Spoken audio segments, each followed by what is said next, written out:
बिस्मिल्लाहिर्रहमानिर्रहीम। अस्सलाम वालेकुम नादरीन, आप यूट्यूब चैनल देख रहे हैं। मैं इमरान खान हूँ। नादरीन, सबसे पहले तो आपको ख़बर देते हैं, पाकिस्तान तहरीक-ए-इंसाफ ने 8 मई को लॉन्ग मार्च का ऐलान किया है और खैबर पख्तूनख्वा में लॉन्ग मार्च किया जाएगा 8 मई को। और खैबर पख्तूनख्वा के मुख्तलिफ़ इलाकों से स्वाबी की जानिब लॉन्ग मार्च होगा। अभी ये इमरान खान साहब के जो रिश्तेदार हैं अहमद खान न्याज़ी, उन्होंने और दीगर जो रहनुमा इमरान खान साहब के हवाले से फ़िक्रमंद हैं, वो ये कह रहे हैं कि ना खैबर पख्तूनख्वा की हुकूमत कुछ कर रही है, ना जो तहरीक तहफ़्फ़ुज़ आईन पाकिस्तान बनी है ना वो कुछ कर रही है, ना अपोजिशन लीडर सेनेट में या कौमी असम्बली में कुछ कर रहे हैं, और ना जो अहदेदारान हैं तहरीक इंसाफ के वो भी कुछ नहीं कर रहे। तो इस वजह से अब ये लोग सामने आए, इन्होंने कहा जी हम अब एहतजाज करेंगे और लाएअमल का ऐलान करेंगे और बाकी सब लोग इसके ऊपर तवज्जो दें। बार बार वीडियोज़ जारी की जा रही हैं, ज़ोर लगाया जा रहा है कि इमरान खान के लिए निकलो, लेकिन पाकिस्तान तहरीक इंसाफ ऐसा दिखाई देता है बज़ाहिर कि तहरीक इंसाफ शायद ख़ुद मायूसी का शिकार है। वो आवाम को मायूसी से कैसे निकालेगी?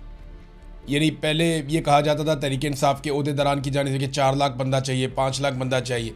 अब वो कहते हैं कि करोड़ों बंदा चाहिए सिस्टम को ठीक करने के लिए, निकालने के लिए।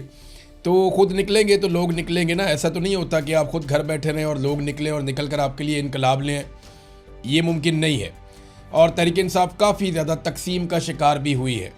ख़ास तौर पे खैबर पख्तूनख्वा की जो नई हुकूमत बनाई गई, इससे बहुत सारी उम्मीदें थी। इमरान खान साहब ने बनाई ऐसे थी कि ये नौजवानों को इकट्ठा करेंगे, मोबिलाइज़ करेंगे, चैनलाइज करेंगे, बड़े पैमाने पे नौजवान इकट्ठे हो जाएंगे और एक बहुत ज़बरदस्त किस्म की तहरीक जन्म लेगी। लेकिन हमने देखा कि वो नहीं हुआ। बातें बहुत बड़ी बड़ी की गई, लेकिन अमली तौर पर वो सारा कुछ जो तवक्को की जा रही थी वो हमने होता हुआ नहीं देखा। इस वक्त तो फ़िलहाल जो है चीज़ें पाकिस्तान की मिलिट्री एस्टेब्लिशमेंट की फेवर में, क्योंकि आसिम मुनीर साहब के डोनाल्ड ट्रंप के साथ अच्छे ताल्लुकात बन गए हैं। डोनाल्ड ट्रंप खुद मुश्किल में है, लेकिन आसिम मुनीर साहब कंफर्टेबल है और उनकी एक पोजीशन बन गई है और उस पोजीशन को वो एंजॉय कर रहे हैं फ़िलहाल। और उन्हें कोई ऐसी मुश्किल है भी नहीं, यानी पाकिस्तान तहरीक इंसाफ की तरफ से उन्हें कोई ऐसा मामला नहीं है कि कोई बहुत बड़ा एहतजाज खड़ा हो जाए। हत्ता कि जो अवामी इशूज़ हैं तहरीक इंसाफ उन पर भी किसी किस्म का एहतजाज करने के मूड में नहीं है। ना तहरीक इंसाफ किसानों के साथ खड़ी हुई, ना मज़दूरों के साथ खड़ी हुई, ना पाकिस्तान तहरीक इंसाफ गरीबों के साथ खड़ी हुई, ना एनर्जी के क्राइसिस में खड़ी हुई, ना पेट्रोलियम मसनूआत की कीमतों में इजाफे पे खड़ी हुई, ना ही ये जो कत्लेआम हुआ पाकिस्तान में बार बार उस पर भी खड़ी नहीं हुई। तहरीक इंसाफ किसी जगह पे भी बतौर अपोजिशन मौजूदा हुक्मरानों के लिए या मिलिट्री एस्टेब्लिशमेंट के लिए चैलेंज नहीं बनी। और ये बड़ा अच्छा ट्रैक रिकॉर्ड तहरीक इंसाफ ने गुज़िश्ता कई महीनों से अब ये बना लिया है।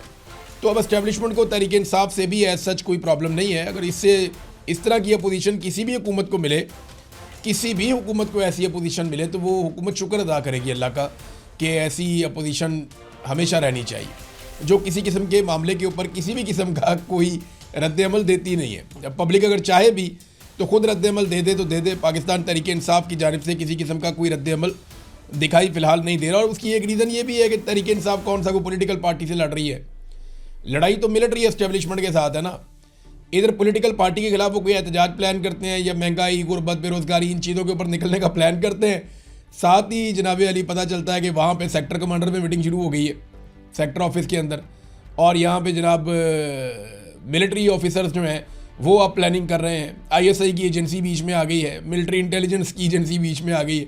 वो बेचारे अब वो करें क्या? फ़ौजियों से लड़ने की तो उनको ट्रेनिंग नहीं है। वो पॉलिटिकल पार्टी के साथ ही वो एक मुज़ामत कर सकते हैं। लेकिन माजी में जो है वो मिलिट्री एस्टेब्लिशमेंट के साथ मुज़ामत की है लोगों ने। इमरान खान साहब इस वक्त बड़ी अच्छी मुज़ामत कर रहे हैं। बेनज़ीर भुट्टो ने मुज़ामत की माजी में, नवाज शरीफ ने हल्की फुल्की मुज़ामत की जब इनके ऊपर बुरा वक्त आया, जुल्फ़िकार अली भुट्टो ने मुज़ामत की और लोगों ने भी मुज़ामत की पाकिस्तान में। और कभी वो कामयाब हुए, कभी नाकाम हुए, लेकिन मुज़ामत ज़रूर की।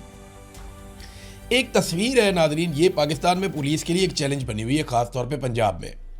अब ये तस्वीर कोई आर्टिफिशियल इंटेलिजेंस से तो बनी हुई नहीं है, ना ही ये तस्वीर जो है इसे कोई फ़ोटोशॉप करके बनाया गया है। तस्वीर में देखा जा सकता है कि इमरान खान साहब चल रहे हैं, सामने जर्नलों की लाइन लगी हुई है और जनरल बाजवा तारुफ करवा रहे हैं और आसिम मुनीर साहब जो हैं वो इमरान खान साहब को सलूट मार रहे हैं। अब ये जनाब तस्वीर जब नौजवान उठा लेते हैं या पाकिस्तान तहरीक इंसाफ के वर्कर्स उठा लेते हैं तो उन वर्कर्स को ही उठा लिया जाता है। इस तस्वीर से ऐसा लगता है कि निज़ाम को खासी चिढ़ है, यानी वो नहीं चाहते कि इमरान खान साहब को आसिम मुनीर साहब सलूट मार रहे हैं, ये तस्वीर मंजर आम पर आए। देखें, हकीकत है, इससे आप भाग तो नहीं सकते, सरकारी मुलाजिम की ड्यूटी है। तो फिर इसमें नखरा कैसा और गुस्सा कैसा? यानी अगर इमरान खान साहब दोबारा वज़ीर-ए-आज़म बन जाते हैं फ़र्ज़ करें, तो यही आसिम मुनीर साहब अगर फील्ड मार्शल होंगे तो सैल्यूट इनको मारना पड़ेगा। अव्वल तो पूरी कोशिश करेंगे कि इमरान खान वज़ीर-ए-आज़म ना बने, लेकिन अगर पाकिस्तान की अवाम वाकई खड़ी हो जाती है, अड़ जाती है, डट जाती है, इमरान खान को वज़ीर-ए-आज़म बनना पड़ जाता है, तो मुस्तकबिल की बात तो बाद में है। सबसे पहले तो आसिम मुनीर साहब को सैल्यूट मारना पड़ेगा इमरान खान को, और वो फोटो फिर बाहर आ जाएगी। तो सरकारी मुलाजिम होता है। वैसे भी अब मेरे ख्याल में शहबाज शरीफ ने गंदी आदत डाल दी है मिलिट्री एस्टेब्लिशमेंट को, और उन्हें अब उस तरह के वज़ीर-ए-आज़म पसंद है जो सैल्यूट खाते नहीं है, सैल्यूट मारते हैं। यानी सैल्यूट करवाते नहीं हैं, सैल्यूट करने के आदी होते हैं। इस किस्म के उन्हें वज़ीर-ए-आज़म पसंद आ गए। शहबाज शरीफ की तो महारत ही सैल्यूट मारने में है। जैसे ही वो डोनाल्ड ट्रंप को या किसी ताकतवर आदमी को देखते हैं तो देखते ही दूर से ही सैल्यूट ठोक देते हैं, और जैसे ही नज़र पहुंचती है तो ऑटोमेटिक ही शहबाज शरीफ साहब का हाथ जो है वो उनके माथे पे पहुंच जाता है। बहरहाल नाज़रीन, इस वक्त की जो लेटेस्ट खबर है, अभी जो मैं वीडियो रिकॉर्ड कर रहा हूँ, वो ग्लोबल स्मूथ फॉल्टेला के हवाले से है। ये वही बहरी काफ़िला है जो रवाना हुआ गज़ा की जानिब, और ये स्पेन से निकले थे आज से कुछ रोज़ पहले, और स्पेन से निकलकर इनकी जो मंजिल है वो थी गज़ा। ये इमदादी सामान लेकर जा रहे हैं गज़ा की जानिब, और 58 के करीब ये बहरी जहाज़ है। ये बड़े साइज़ की कश्तियाँ हैं और कुछ जहाज़ हैं।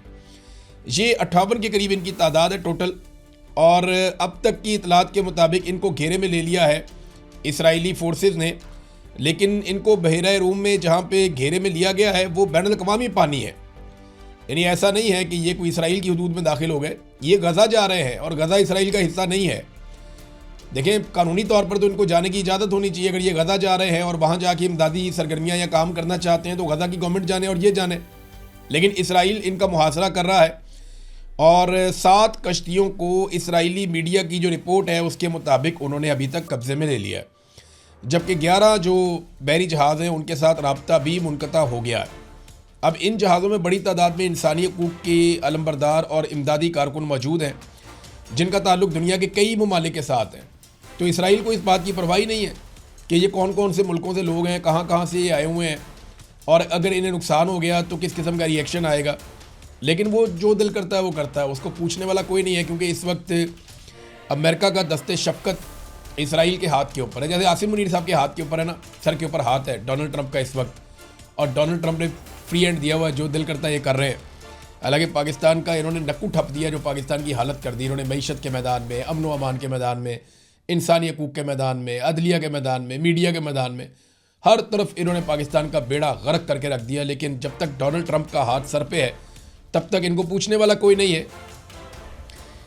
देखिए, अब डोनाल्ड ट्रंप को भी तो आगे देखो पूछने वाला हो ना। अब तक के लिए इतनी, अपना ख्याल रखिएगा, अपने चैनल का भी। अल्लाह हाफ़िज़।